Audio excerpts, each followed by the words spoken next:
Maligayang pagbabalik po, latest weather update po muli tayo, October 18, 2023, araw po ng Miyerkules. Pero bago po tayo magsimula, hihiling lamang po ako ng isang tulong, like lamang po bilang suporta na rin po sa ating YouTube channel.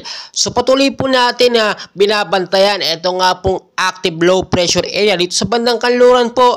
Tinatahak nga po nito ang direction po ng Vietnam, no? Sa bandang Vietnam area na po siya, at ang binabantayan po natin ngayon yung extension po ng lakas nito nga pong active low pressure area na ito sa ating bansang Pilipinas.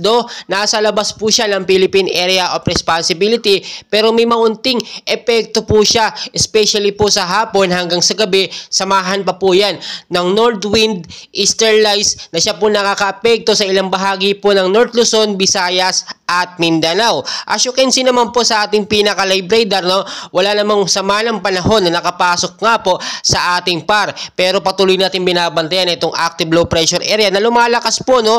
Makikita nyo po, ito po bumalo na ngayon sa 55 km per hour. Malapit pa rin sa sentro ang kanyang bugso na may kilos naman po na pa-northwestward sa bilis naman po na 15 km per hour. Nasa area na po siya, o nasa bansa na po siya ng Vietnam, sa bandang Laos din. At nakita naman natin yung direksyon niya, papalayo talaga. Pero yung extension po ng kanyang hangin, makikita nyo, ito pong pa-northwestward na yan. Hinahatak po yan, nanggagaling po yan, no, sa loob ng ating Philippine Area of Responsibility.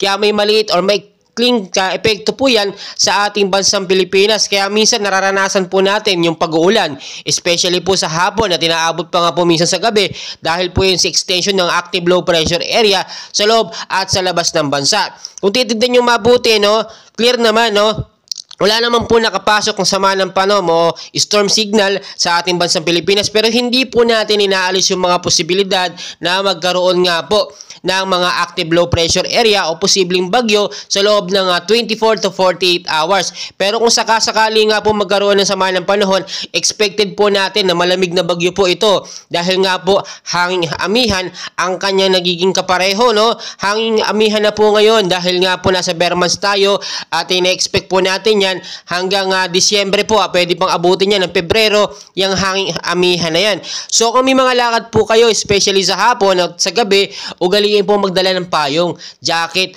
o kaya naman po kapote para in case po nagkaroon ng pag-uulan ay nakahanda po tayo. Ngayon din po, linisin na natin yung mga lugar nga po na madalas binaba sa Metro Manila, sa Luzon, yung mga maraming basura yan na nakatambak po sa mga kanal, linisin nyo po para makadalo yung tubig.